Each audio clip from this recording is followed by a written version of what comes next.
Bom dia, obrigada pelo convite, estando bem. Minha câmera está travando um pouco.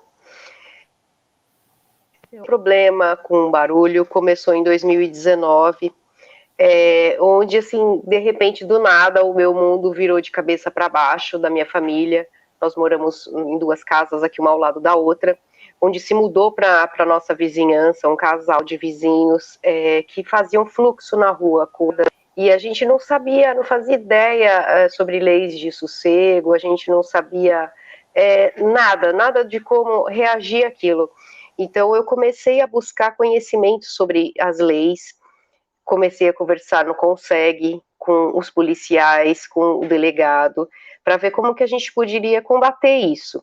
Foi aí que eu conheci o doutor Renato, né, que eu pude fazer o curso de leis para saber qual era o meu direito. E fizemos um boletim de ocorrência, representamos na época contra esse casal, e o famoso inquérito não deu em nada, né? Todo mundo fala não dá em nada, em São Paulo está muito difícil isso. E o que aconteceu depois foi a teoria das janelas quebradas, né? Era um vizinho fazendo perturbação do sossego, em pouquíssimo tempo se tornou crime, porque se juntou com os amigos dele da vizinhança e o que era um, de repente, do nada, se transformaram em 8 vizinhos amigos que começaram a fazer barulho de forma provocativa. E o barulho era diário, insuportável, e acabou virando uma tortura, uma verdadeira tortura para mim e para minha família.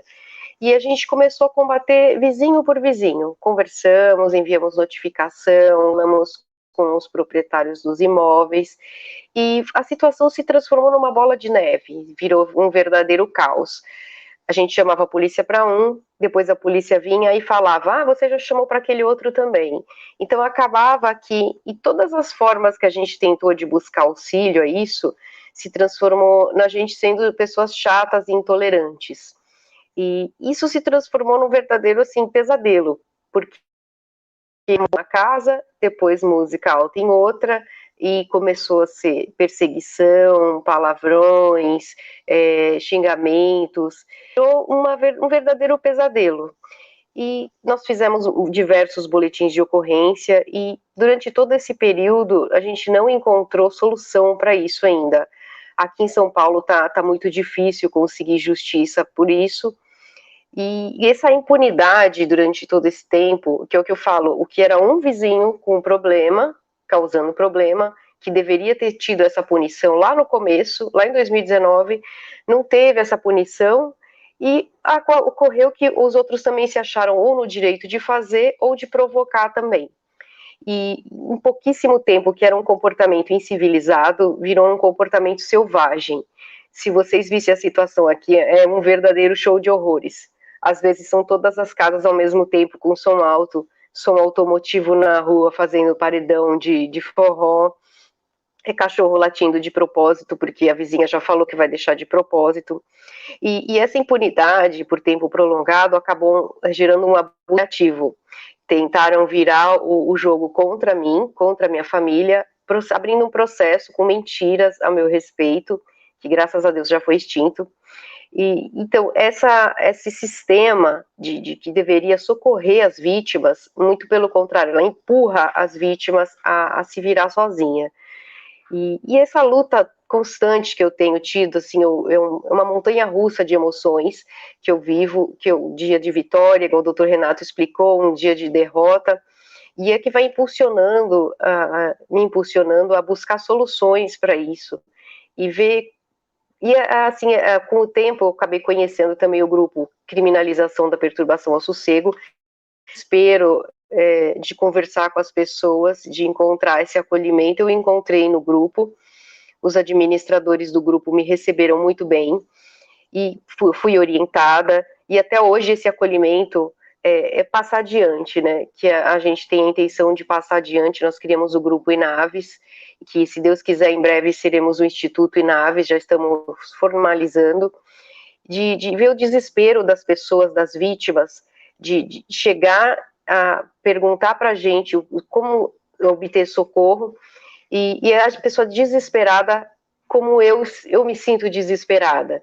Então, esse acolhimento das pessoas que a gente está passando adiante foi muito importante, porque, muito como eu e minha família, a gente não fazia ideia do que era a perturbação do sossego e como combater isso.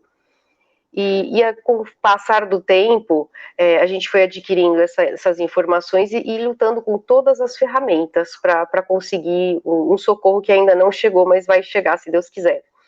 Eu também me uni a grupos do bairro para poder auxiliar algumas pessoas, e até teve o bairro do Tatuapé que também já fez panelaço na frente da subprefeitura. Enfim, assim, todos os caminhos que a gente está buscando para conseguir esse socorro, a gente está fazendo, porque é uma situação que me adoeceu. Eu adquiri uma urticária nervosa, que qualquer coisa já fico extremamente nervosa, a flor da pele, né, com o transtorno pós-traumático. Já também dei entrada no hospital com princípio de AVC, de tanto nervoso que eu passo aqui. Porque é uma perseguição que esses vizinhos fazem, eles não podem ver um movimento na casa que eles já ligam um som alto de propósito, ficam gritando nas janelas, e eles fazem de pirraça, gente, sabe? Então, quando chega uma vítima e para mim falando do sofrimento que eles têm com um vizinho residencial, eu falo, eu entendo o seu sofrimento, entendo mesmo. E basicamente é essa a minha saga aqui, que desde 2019 a gente está tentando um caminho para isso, né? Um caminho para solucionar os problemas. E mais para frente a gente conversa um pouco mais sobre as soluções, né, com o Dr. Renato. E o que eu queria falar também é sobre o porquê, né, que a pessoa, o vizinho, que quando ele fica sabendo que você está incomodado com barulho, parece que abre uma gana, né, uma sana nele de te provocar ainda mais, cutucar naquela ferida. E vira um sistema meio psicótico desses vizinhos. Não é a mesma coisa da poluição sonora, que é um bar, que é periódico. Vira uma perseguição, uma afronta proposital, que você precisa conseguir provar isso, né? Então acabou virando perseguição contra mim, já está em inquérito também.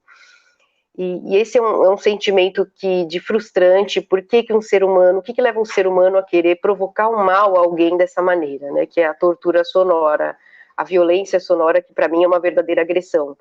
Quando começa o barulho aqui, eu já saio de casa, ou já ligo um ventilador, alguma coisa para não escutar.